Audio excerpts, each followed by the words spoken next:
Unaangalia Al-Mubajjal TV Tanzania, chemchemu ya elimu. Wa Ta'ala ya kwamba kila anachokiahidi, kila mlichoahidiwa ni cha kweli. Sasa kuna aya ya 6 ambayo tuliacha, ilikuwa ina mnasaba na kiapo hiki. Yani ilikuwa ni mtiririko wa hiki kiapo ambacho Allah aliapa, na aya 4 jawabul qasam ilikuwa ni aya ya 5 na ya 6. Sisi tukasoma aya moja tu ya 5, muda ukawa umekwisha. Lakini sababu ya kuwapa viapo vinne, Allah anasema innama tu'aduna la sadiq, hakika si vingine, tu'aduna la sadiq, ndilo ahidiwa ni la kweli. Wa inna ad-dina, na hakika ya malipo, ad-din bimaana al-jazaa, malipo ndio fi surati al-Fatiha. Katika surati al-Fatiha kuna aya inasema maliki yaumiddin, miliki wa siku ya malipo, ad-din bimaana al-jazaa.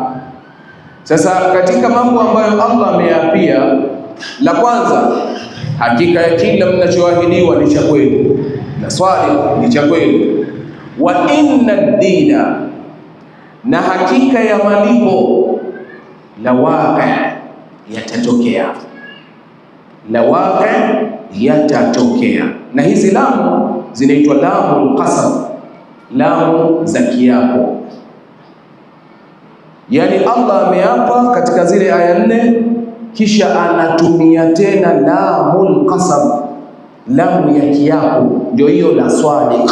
La swadiq, hiyo lamu hiyo inaitwa lamul qasami, lamu ya kiapo. Kisha akasema tena wa inna ad-dina, na hakika, akatumia an-nunu tawkid, nunu ya msisitizo. Wa inna dina, na hakika ya malipo, akaleta tena lamu ya kiapo, la waqi. Hiyo la ni lamul qasam, la waqi ni yenye kutokea, malipo ni yenye kutokea, yatatokea tu, kila mtu atalipwa ambacho amekifanya.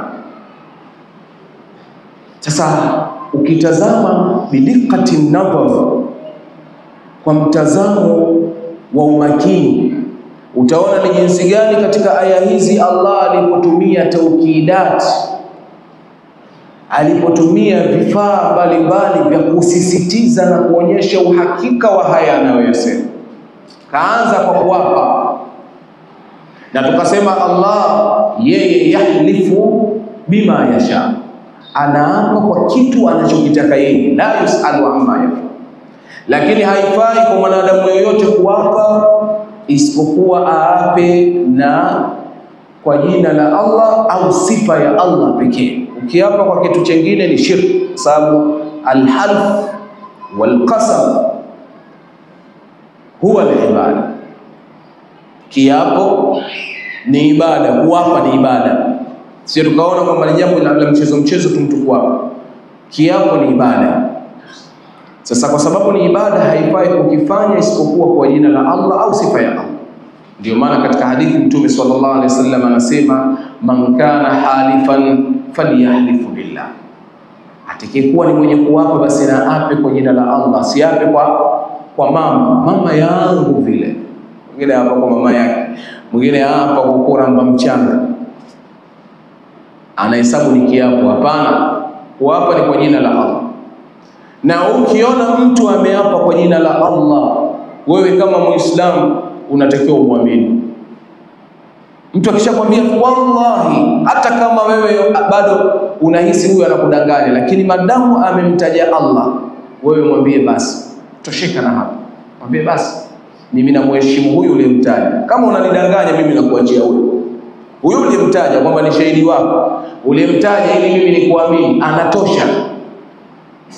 Unamfanya wewe Allah ni shahidi wako wa hiki alichokwambia, unamwacha. Ndio maana Mtume sallallahu alaihi wasallam anasema man halafa billahi falyasduq, yoyote atakayeapa kwa jina la Allah nawe mkweli, asije akawa ni muongo. Unasema wallahi, kumbe ni muongo, sije ukathubutu hata siku moja. Mtu anakulazimisha, basi ingia huko toka huko, unajua sijui nini, lakini akikuleta sema wallahi, usikubali kama kitu ni cha uongo. Man halafa billahi falyasduq, anayeapa kwa jina la Allah nawe mkweli. Kisha Mtume akamgeukia huyu anayeapiwa, anasema wa man hulifa bihi, na atakayeapiwa kwa jina la Allah, falyarda, na aridhie, asiwe na shaka tena, na aridhie, naseme basi. Ni kitu gani tena uwafanyiwe kama mtu kashakwambia wallahi sijafanya, bado unakuja muamini? Akwambia nini tena? Uambiwe uslubu gani mpaka wewe umuamini mtu ambaye kashamtaja Allah katika hilo jambo? Sasa Mtume anasema usipate ujasiri wa kumtaja Allah kwa jambo ambalo ni la uongo. Na wewe unayeapiwa, mtu akishakwambia wallahi, basi ridhika na kwamba ima kama anakataa basi kwamba huyo jambo hajafanya, kama anakubali ni kwamba hilo jambo kafanya. Akikwambia wallahi nimeenda, mwambie sawa, umeenda. Akitokea mtu anakuambia hajaenda, mwambie kaenda. Kwa huyo aliyemtaja mimi nimeridhia, kaenda. Na wakati mwingine wewe unashaka kabisa, unamuona kabisa huyu inawezekana hajaenda, au kuna vitu vya shaka, lakini kwa sababu kasema wallahi, mwambie basi. Halafu muachie Allah, yeye aliapa kwa kutumia jina la Allah, muangalie atakavyomfanya. Sema tu, wakati mwingine Allah anasema la yuakhidhukum Allahu billaghwi fi aymanikum. Allah huwa hawapatilizi katika yale vile viapo vya lahau, viapo vile vya kutokea tu. Wakati mwingine ni sisi tumezoea kuapa hapa, wajikuta tu wallahi. Allah huwa hatupatilizi. Katika Qur'ani anasema la yuakhidhukum Allahu billaghwi fi aymanikum. Allah hawapatilizi kwa vile viapo vinavyotokea kwa mchezo, yani bila kukusudia.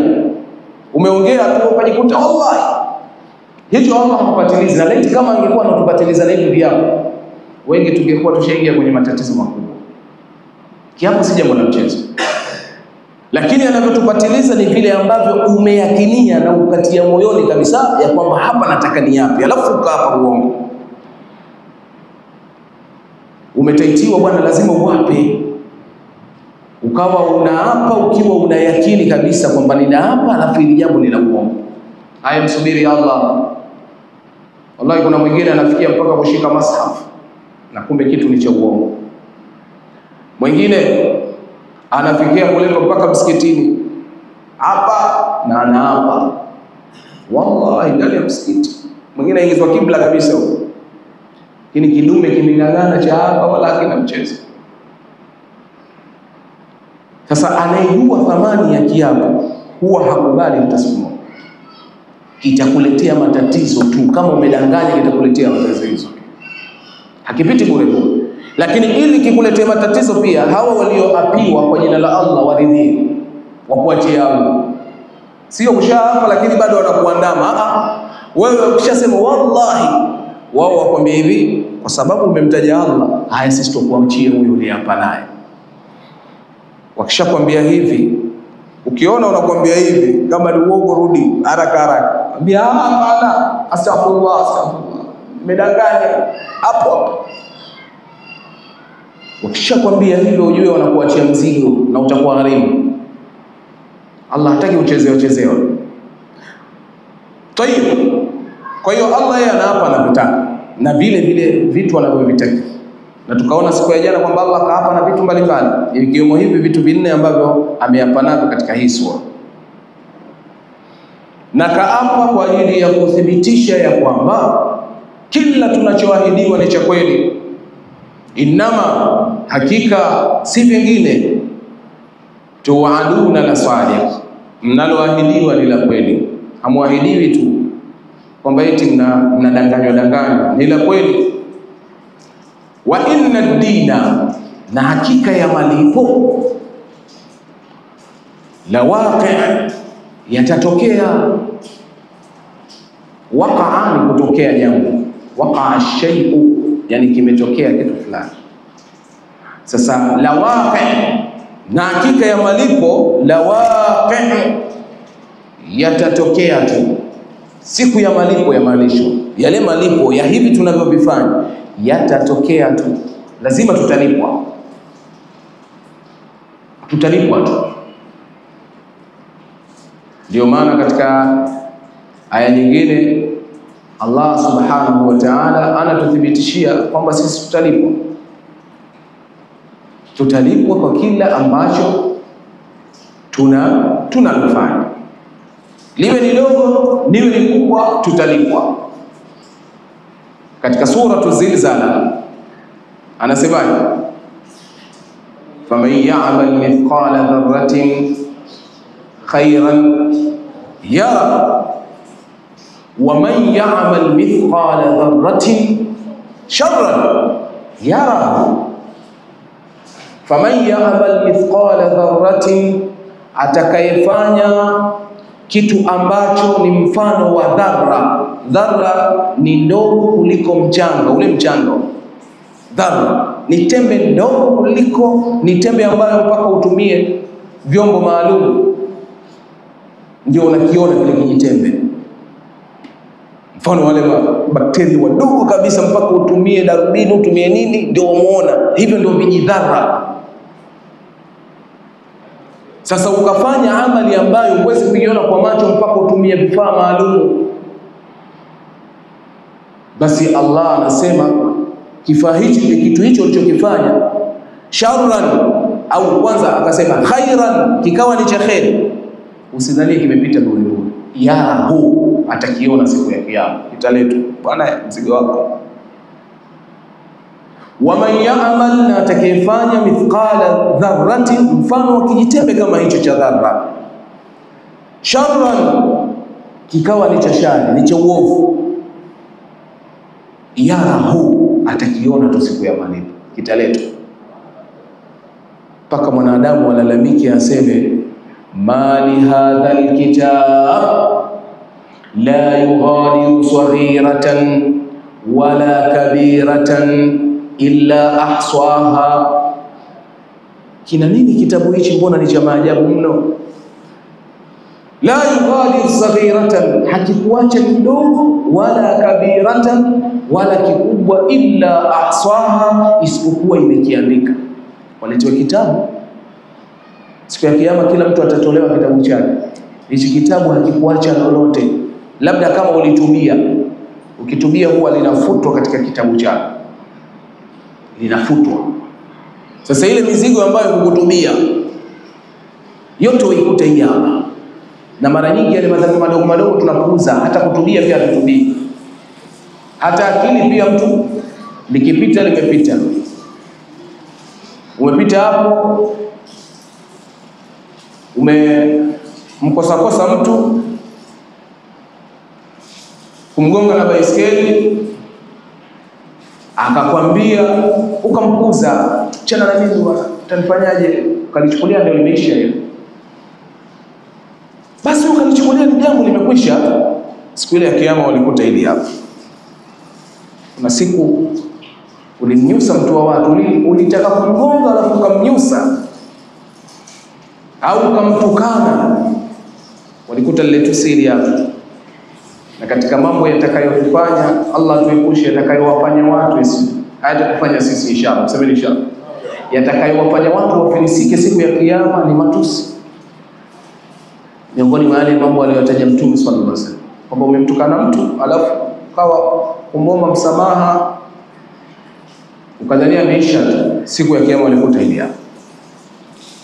La yughadiru saghiratan wala kabiratan illa ahsaha. Allah anasema wawajadu ma'amilu hadira, wawajadu ma'amilu hadira, watayakuta walioyafanya yote yapo hadhir, yapo wala yadhlimu rabbuka ahadan, wala hatomdhulumu Mola wako mtu yoyote, hatomdhulumu. Siku hiyo ni siku ya uadilifu uliokuwa mkubwa, siku ya uadilifu uliokuwa mkubwa. Wewe ambaye umekosa uadilifu katika mahakama zetu za kiwanadamu hizi, mtu kakufanyia jambo na umekwenda katika mahakama, yeye ndio akapewa haki kutokana na njia alizozifanya, ima kawahonga mahakimu au kutokana na uongeaji wake, kaongea kayanyosha maneno mpaka akaonekana yeye ni mkweli, kwa sababu mahakimu ni wanadamu. Umeenda pale, wao wanachokiangalia ni ushahidi na jinsi maneno yalivyofanyaje, yalivyonyooshwa. Sisi wakati mwingine tunadhania kwamba wanapewa rushwa. Hapana, wakati mwingine wanapewa rushwa. Wao kwa wanadamu wao wameangalia vigezo, ushahidi, wakaona kwamba wewe huna haki, aliyena haki ni huyu, akapewa haki. Kumbe haki ni ya kwako, haki ni ya kwako. Sasa kama imetokea hivyo, usiwe na wasiwasi, abshir, usiwe na wasiwasi, hilo halijakwisha, hilo halijakwisha. Bado kuna mahakama ya uadilifu, mahakama ambayo haiachi kitu, haiachi kitu. Mtu unamdai, alafu unamfuata na kwambia wandai wapi, akataa deni lako. Umetafuta njia zote, akwambia bwana mimi ima, anakwambia nilikulipa, au anakwambia unidai, hatujakopeshana. Usipate tabu, usipate tabu. Umeitafuta haki yako, umeshindwa katika hapa duniani umeshindwa kwa njia za kidunia hizi, usipate tena tabu.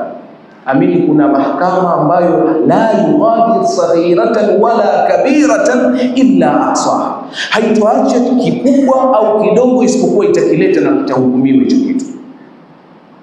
Kwa hiyo iko siku utasimama naye, halijakwisha hilo. Siku moja Mtume Muhammad sallallahu alaihi wasallam wamemjia watu wawili, wanagombana kuhusiana na mipaka ya ardhi, wanagombania ardhi. Mmoja akawa ni afsah min ghairihi, akawa huyu mmoja ni mfasaha zaidi kuliko mwingine. Na sote tunajua wa inna minal bayani la sihra, katika ubainifu, yani mtu akiwa anajua kuongea kuna uchawi. Wengi wanarogwa kwa maneno tu, anajikuta mtu kasharogeka, baadaye anasema mimi nilikuwa sijitambui, itakuwa wale wanadawa, hawana dawa, mkubwa domo tu. Au matapeli wengi ni madomo tu shekhi, hawana dawa. Sema watu wamesomea, wana mdomo mzuri. Mimi sichezi, cheza tu, cheza. Unapigwa domo mpaka unacheza, baadaye unasema itakuwa ameroga, hujaroga, umekuwa na mdomo. Mdomo tu. Sasa wakaja watu wawili hapa. Mmoja ni afswahu min ghairihi, mmoja mfasaha zaidi.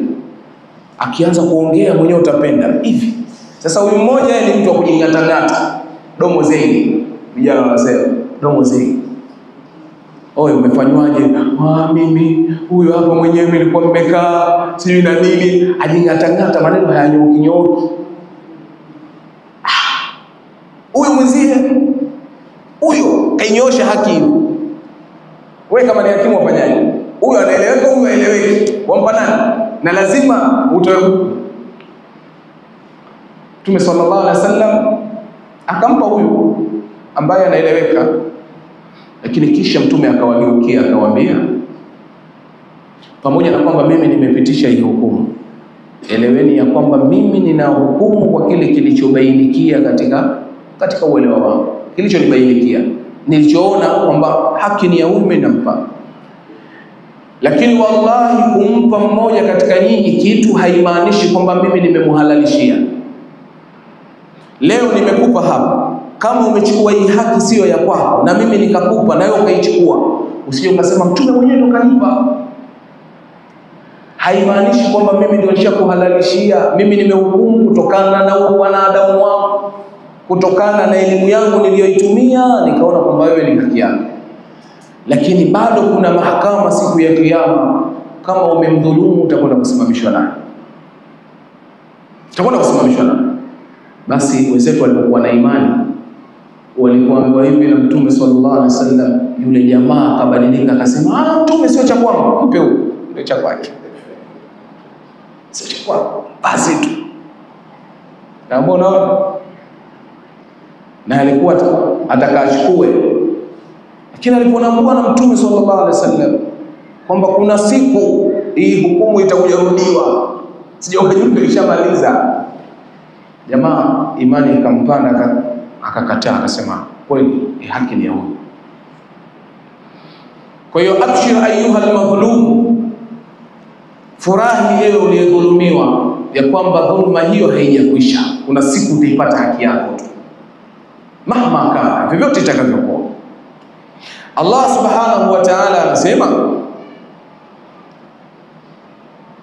wa inna ad-dina, na hakika ya malipo, la waqi', wallahi yatatokea. Hakika ya siku ya malipo wallahi itatokea tu, kila mtu atalipwa kwa kile alichokifanya. Hiyo haina shaka, itatokea tu, kila mtu atapewa kwa kile alichokuwa amekifanya duniani. Na hii ndio sababu ya sisi kuumbwa wazee na kuletwa hapa katika ulimwengu. Tumeletwa hapa duniani na tukapewa uhuru, wa kufanya tunalolitaka. Allah hakushindwa sisi kutufanya kama malaika.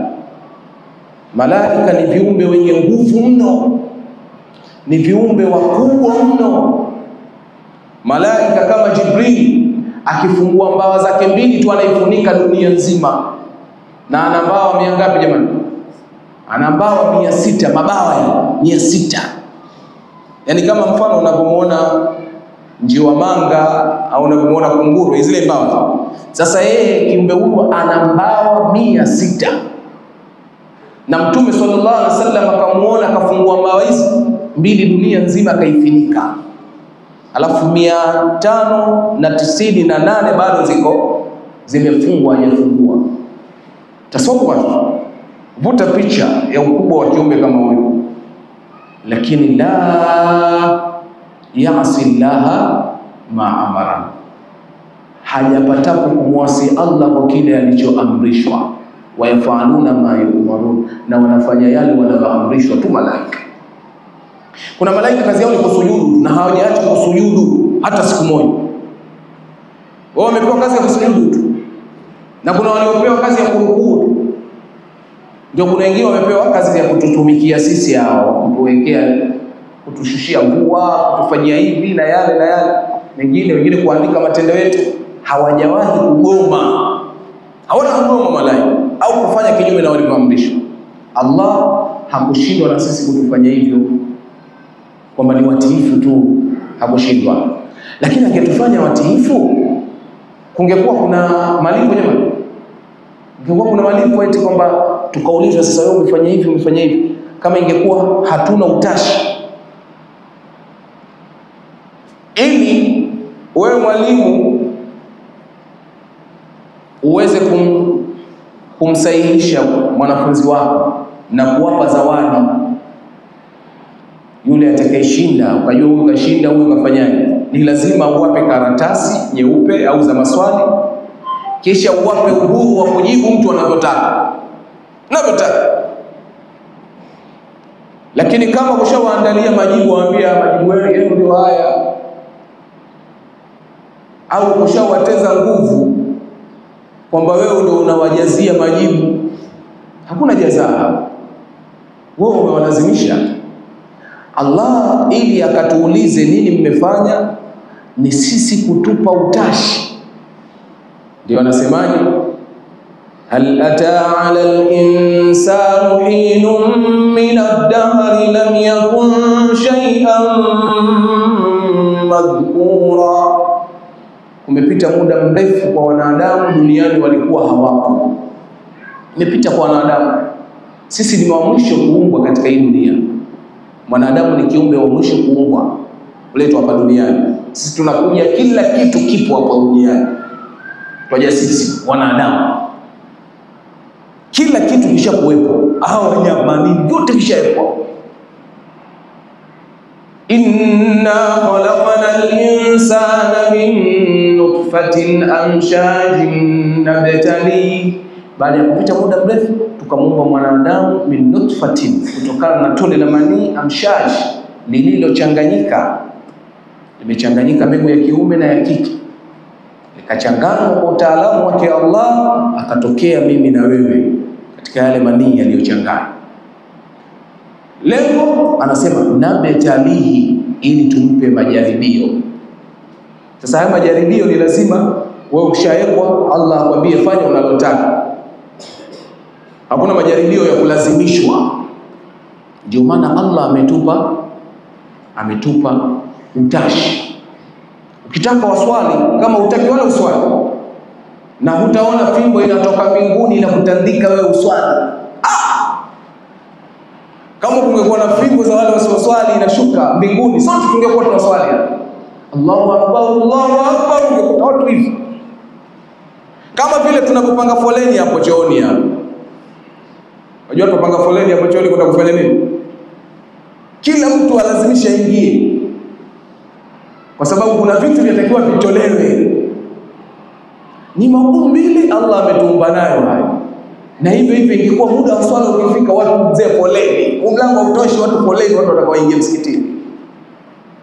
Ingekuwa kwa Allah ni jepesi kabisa hilo, angetuseti tu na sehemu tungesetiwa basi, sote tungekamatika. Lakini ili akatuulize, lazima tuache tufanye tunachotaka. Ndio anasema fahalainahu, inna halainahu sabila imma shakiran wa imma kafura. Sisi tukamuongozea njia kisha tukamwacha, imma shakira, imma awe mwenye kushukuru kwa kufanya aliyoamrishwa, au kafura, au mwenye kupinga, au mwenye kukufuru kwa kufanya aliyokatazwa. Siku ya Kiyama tutakwenda kumuuliza huyu. Wa inna ad-dina, na hakika ya malipo, la waqi, yatatokea tu. Tusiwe na shaka mashekhe na hili jambo.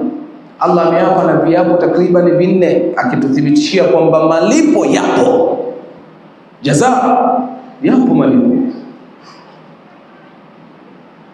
Kisha Allah subhanahu wa ta'ala anaapa tena.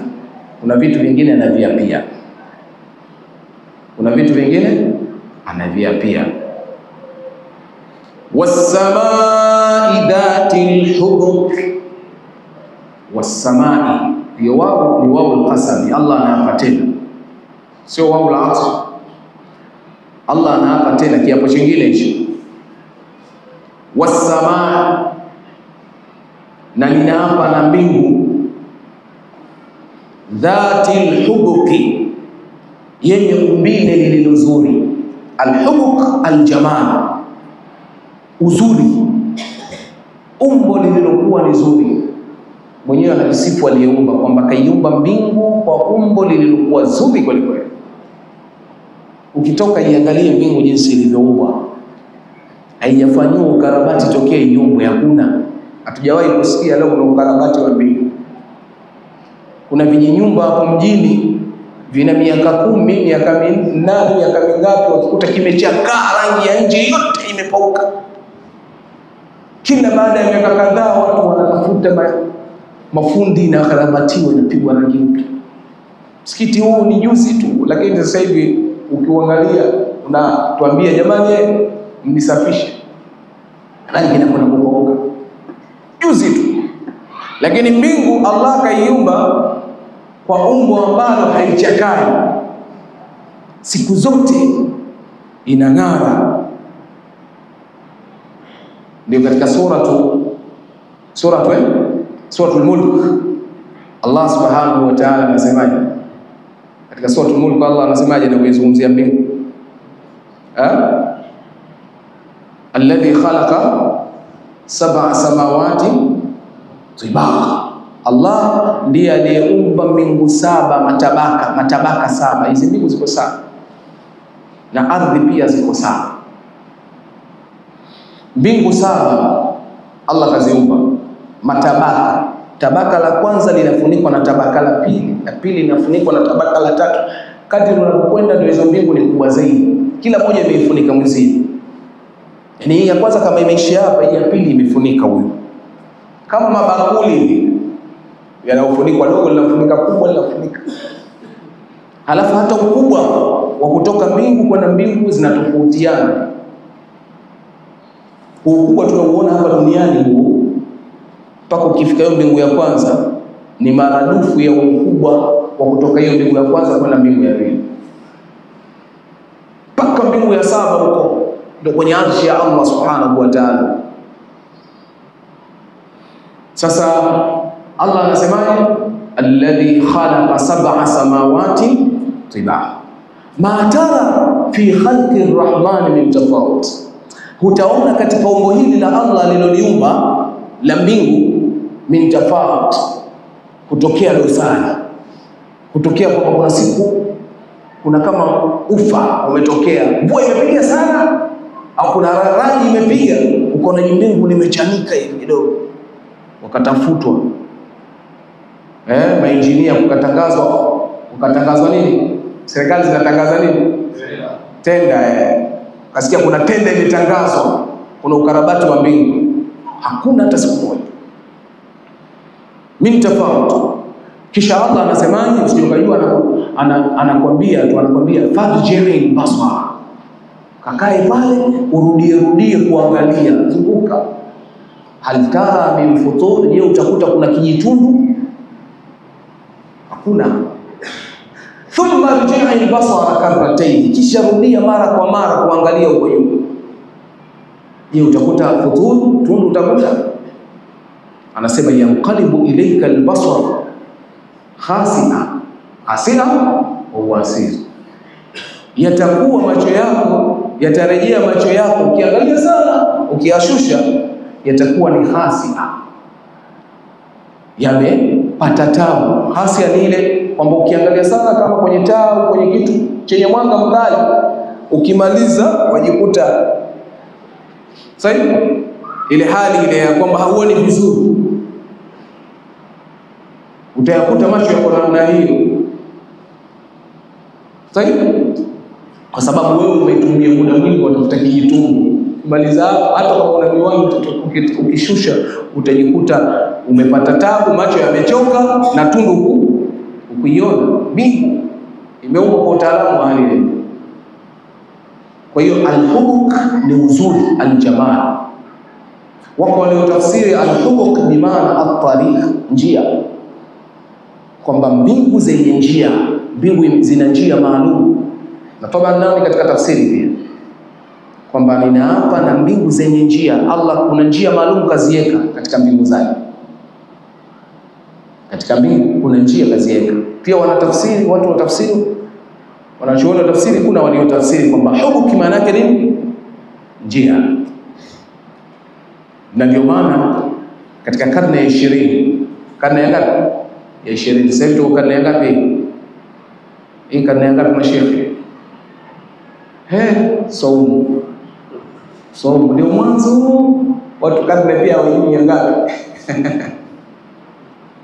Karne ya 21 usi? Tuko karne ya 21. Sasa karne ya 20 na karne ni miaka 100, si? Sasa kwenye karne hiyo iliyopita hiyo, watu wa falak wa atomic, elimu ya anga, walipiga picha mbingu, walisafiri na vyombo vyao huko mpaka huko, kisha wakapiga, wakaokota picha. Yani ile kupiga, sio kuokota kwa maana ya kuokota, iltaqata as-sura, wakapiga picha za kitaalamu kwenye tafiti zao. Walipokuja ile picha wakaizoom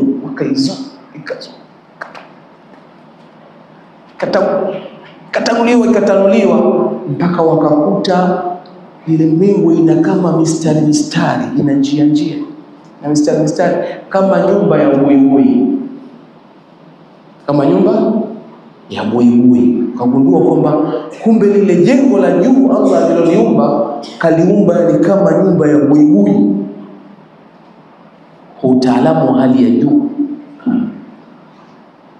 mpitishwa njia, utaalamu wa hali ya juu. Walipoyapata hayo, wanakuja kwenye Qur'ani, wanachuoni wanawaambia mbona yashazungumzwa hayo? Nyinyi mnagundua leo Allah alishasema was-samaa'i dhatil hubuk, was-samaa'i dhatir raja, was-samaa'i dhatil buruj. Allah kashazungumzia hizo mbingu, kashazipa vitu vyote vilivyomo, kashavieleza kwenye Qur'ani. Maji sayari nini yote yaliyomo yashaelezwa. Ngamia aliposema hivyo, Allah subhanahu wa ta'ala akashusha suratul Masad, tabbalak, akaambiwa tabbat yada abi lahab wa tabba, yameangamia mikono miwili ya Abu Lahab, wa tabba, tena ameangamia yeye mzima, yeye ndo kaangamia. Wallahi anashuka maneno haya ni mwanzo kabisa wa kutangaza Mtume Muhammad sallallahu alaihi wasallam, na baada ya kutangazwa kwamba huyu kaangamia, aliishi mpaka katika vita vya Badri na hakuwahi kusilimu. Tayari Qur'ani ishakusema wewe umeangamia, Allah asemi uongo je? Yaani hiyo ndio ishapitishwa. Katika waliokuwepo pale watu wakaja wakaamini, kina Hamza, kina Dali wakaja wakaamini, lakini yeye hakuweza tena kuamini mpaka kafa. Kuonyesha kwamba Qur'ani ni maneno ya Allah, hayaendi kinyume. Ya laiti tena anasikia kabisa wewe bwana umeangamia na mke wako kaangamia na mtakwenda ingizwa motoni. Ile sura Masad mwanzo mpaka mwisho wazungumziwa wao, tabatiala mpaka wamraatuhu hamalatal hatab fi jidha hablun min masad, azungumziwa yeye na mke wake tu sura nzima. Alitakiwa kaya afikirie, mbona alafu na watu wanamwamini Muhammad naye asema na mimi namuamini. Haikutokea, sababu ile ishatangaziwa kwamba ni mtu wa moto. Qur'ani isemi uongo. Tayeb,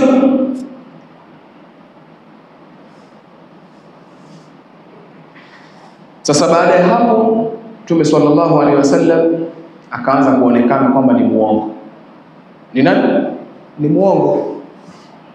Sasa katika je, huyu Muhammad ni muongo wakati tumjua ni mkweli? Tumpachike majina gani ili watu wasimfuate? Akaja mmoja akasema huyu ni majnun, ni mkichaa. Hapo mwanzo alikuwa mzima, lakini sasa hivi ni kapata ukichaa, ni majnun. Aliposema ni majnun, wakikaa kwenye maskani zao wenyewe wakawa wanaambiana kwa ukichaa si ukichaa, tafuteni jina jingine, lakini ukichaa yule ni mzima, yule ni mzima. So mbona ni mambo anakuwa yule ni mzima, yani hata nani ukimwambia kwamba yule ni mkichaa hata kuamini. Tutafuteni jina jingine. Kikaja kidume chingine chasema huwa sahir, ni mchawi. Yote majina kaitwa Mtume ni sahir, ni mchawi. Na ndio maana ukimpa tu nafasi, ukimsikiliza kashakoroga, lazima utamfuata. Na kweli wa inna min albayani nasiha, Mtume alikuwa na mfasaha wa kuongea. Ukimpa kweli fursa, ukimsikiliza, kama hujamuelewa wewe basi muelewi tena mtu mwingine. Kama hujamuelewa umuelewi tena, kwa sababu Mtume alikuwa anaongea kivitendo, anaongea kwa maneno na vitendo. Na anajua ni huyu bwana huyu jinsi alivyo, huyu ni mfuate saa ngapi ndio atanielewa. Ndio dai anapotakiwa awe mlinganizi. So wamfuata mtu kutoka baharini, jua limekumuta kulikuwa na msubiri mtambwe pale, waenda kumlingania, atakuelewa?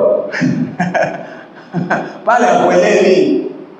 Waenda pale kumbia so kwa ajili ya Allah pia hakuelewi. Mwache kwanza ajapoe huko zile hela, ule uchungu wa kuzama ule mpungue, ndio baadaye akijamba msikitini atatoa huku mbili hata 5,000 atatoa. Lakini kashasahau kwanza yale mawimbi yaliyopiga bahari.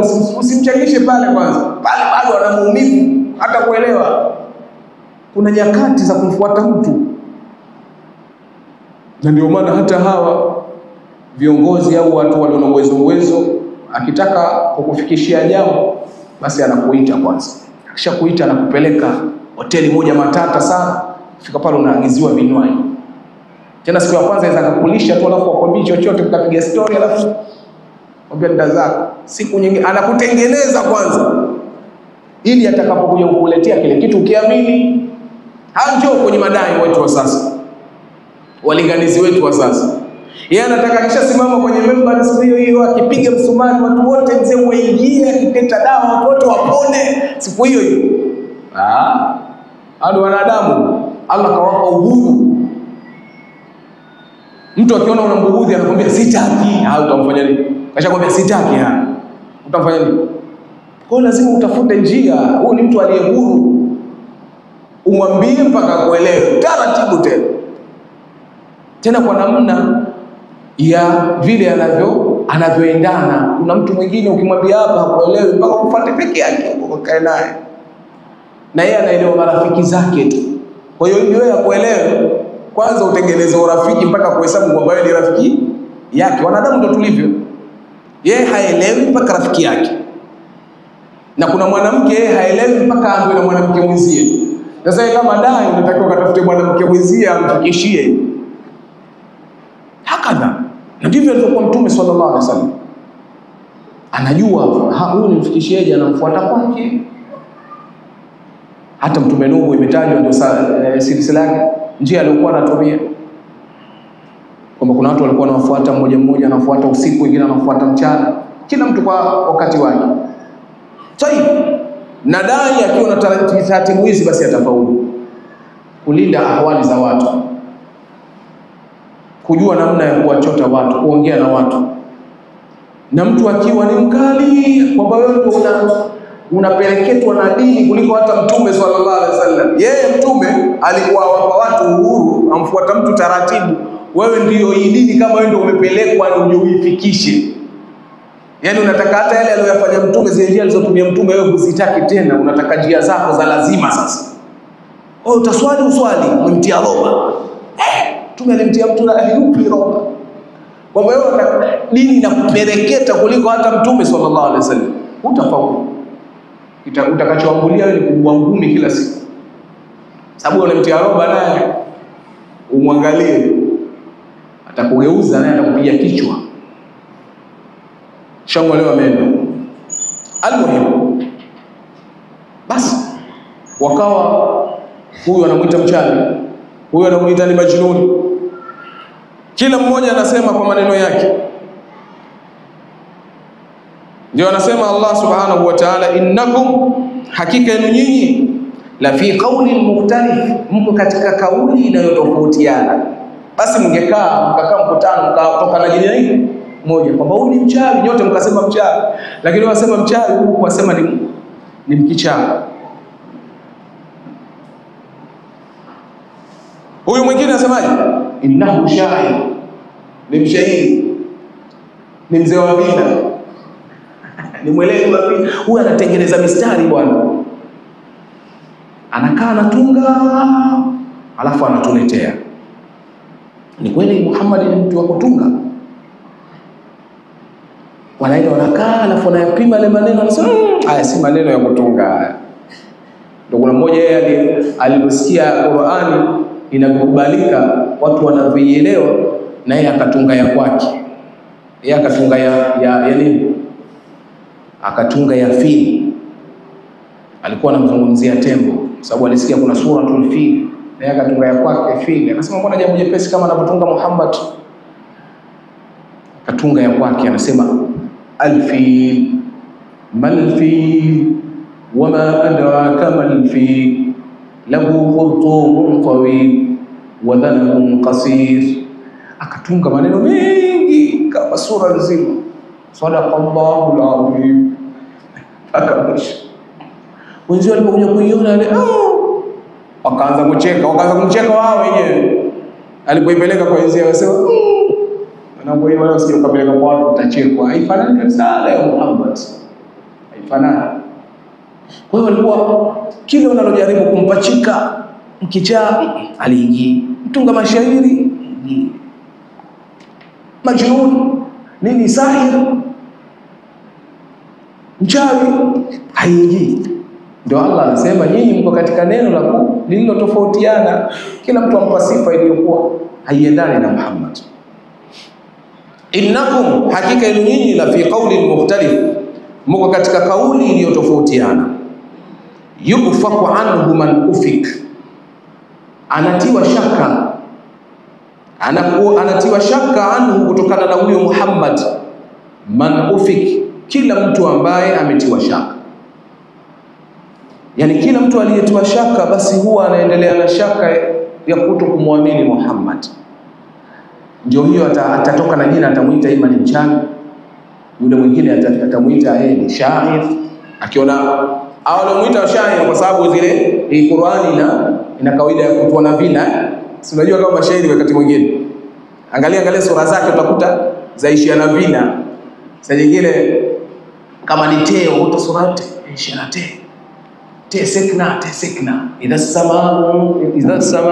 ash-shamsu kuwirat wa idha an-nujumu qadarat wa idha al-jibalu suyirat.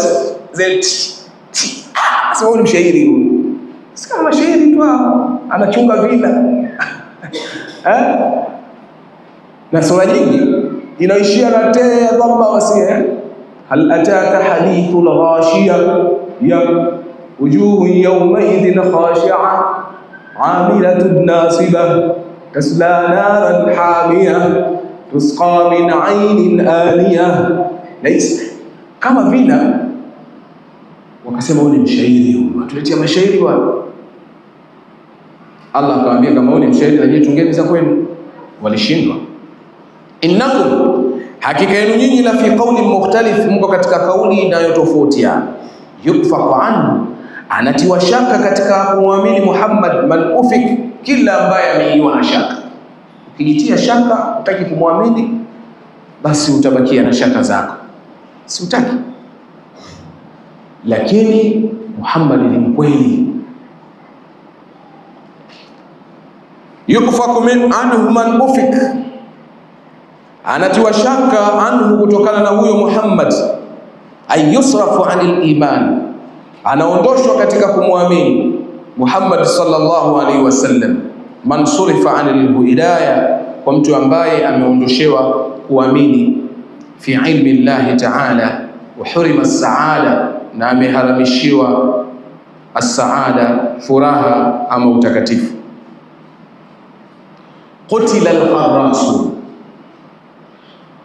qutila, wameangamia, al-kharasun, wale waliokuwa ni waovu. Al-kharasun ni waovu waliozama katika uovu. Watatajwa katika hiyo sifa zao, zitatajwa katika hiyo aya inayofuata. Ndio al-kharasun. Al-kharasun ni wale waovu waliozama katika uovu, hasikii la mwazini wala la mnadi swala. Jinsi alibobea katika uovu wake, ndio wanaitwa kharasun. Qutila kwenye lugha ya Kiarabu, qatala maana yake ameua au amepiga. Qutila, amepigwa, ameuawa, ndio maana. Lakini wanapotajwa hao waovu, wakitumiwa hili neno la qutila, halimaanishi kwamba wameuliwa al-kharasun, inamaanisha kwamba wamelaaniwa au wameangamia. Kwa hiyo qutila ay lu'ina, wamelaaniwa, wameangamia. Lu'ina, wamelaaniwa, ndio maana ya qutila, sio kuuawa. Qutila al-kharasun, wamelaaniwa wale waliokuwa ni waovu, waliobobea katika uovu.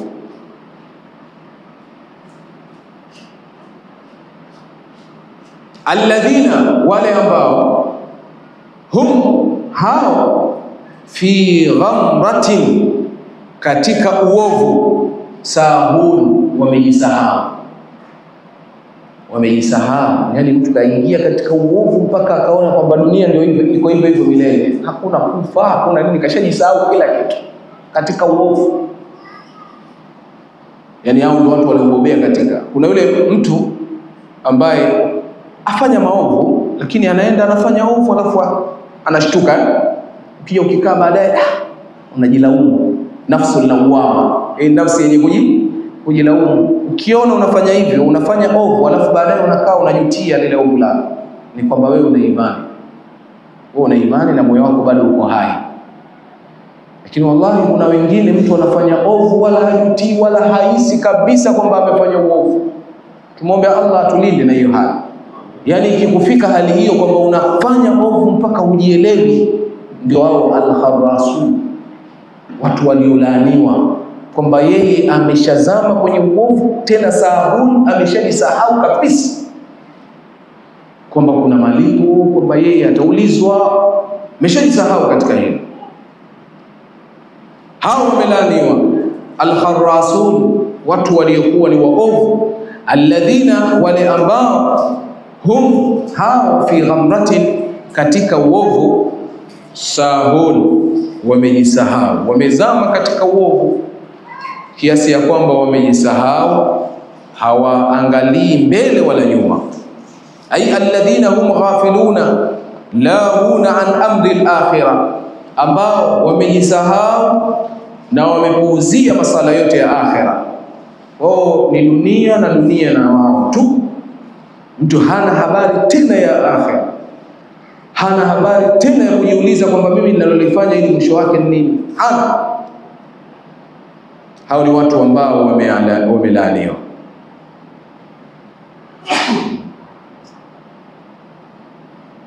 Yasaluna, wanauliza, ayyana yawmuddin, ni lini hiyo siku ya malipo? Eti watu hao wamezama kwenye uovu, na wanapoambiwa kwamba jamani kuna siku ya malipo, wanasema lini basi? Mbona imechelewa? Kuuliza huku haimaanishi kwamba wao wanaogopa, ni sualun lil istihza wa ib'ad. Yani ni swali wanauliza kwamba hawaamini, wanafanya istihza. Sawa? Tena na ibadi, yani kuonyesha kwamba hilo jambo kama liko basi liko mbali kwa kweli, si la leo wala kesho, tuache sisi tujibijali wao. Yasaluna, wanauliza, ayyana, wanaulizaje? Ayyana yawmuddin, ni lini hiyo siku ya malipo? Mtu anamwambia bwana, una siku ya akhira bwana. Akwambia lini? Ya akhira lini bwana? Unataka ya akhira lini? Akhira. Hili swali lini akhira haimaanishi kwamba anaogopa. Anauliza hivyo anamaanisha kwamba hamna, au kama hivyo basi sio leo wala kesho. Situletee mambo ya akhira. Kuna wanauliza lini kiyama kwa sababu wanakiogopa, na kuna wanauliza lini kiyama kwa sababu hawakiogopi wala hawaamini, wanauliza tu. Ndio kuna swahaba mmoja alikwenda kwa Mtume sallallahu alaihi wasallam akamuuliza, mata saa, Mtume, kiyama ni lini? Mtume, kiyama ni lini? Huyo alikuwa anakiamini na anakiogopa. Mtume akamwambia, ma adatta la, umejiandaa na nini? Kwa kiuliza kiyama lini, umejiandaa na kitu gani wewe na kiyama? Yule jamaa sahaba akamwambia Mtume, ma adattu illa anni uhibbu Allah wa rasulahu, mimi sijaandaa isipokuwa ninampenda Allah na mtume wake. Nataka kifike usiku niwe pamoja na Allah, nikamuone Allah, niwe pamoja na Mtume sallallahu alaihi wasallam katika pepo. Basi ili mapenzi yangu tuna Allah na mtume, mimi ndio ninachokijua nimeandaa. Sijaandaa nyingine. Mtume sallallahu alaihi wasallam akamwangalia yule sahaba kisha akamwambia, almar'u ala man ahabba yawm al-qiyamah. Almar'u ma'a man ahabba yawm al-qiyamah. Mtu atakuwa pamoja na wale aliowapenda siku ya kiyama. Wale anawapenda, na tuzungumzia yale mapenzi ya moyoni, mapenzi ya dhati, kiasi ya kwamba akitajwa hutaki atajwe ovyo ovyo. Yani hata mtu akimtaja wazani kama lejina kama analiharibu, usitaje. Ukitia mapenzi hayo na mtu au na kitu, basi mapenzi hayo ni hatari ikiwa si ya Allah na mtume wake, si mapenzi ya kweli yanayostahiki kuwepo kwenye mambo ya kheri. Mtume akamwambia, almar'u ma'a man ahabba yawm al-qiyamah, mtu atakuwa pamoja na alichokipenda siku ya kiyama. Umempenda mtume, basi utakuwa naye siku ya kiyama. Na kama kuna ulichokipenda au uliyempenda zaidi ya mtume, basi ndio utakayekuwa naye siku ya kiyama. Sasa wewe kama unampenda Allah na mtume wake utakuwa naye siku ya kiyama. Sallallahu alayhi wasallam. Hapa ndipo ambapo tutaishia siku ya leo.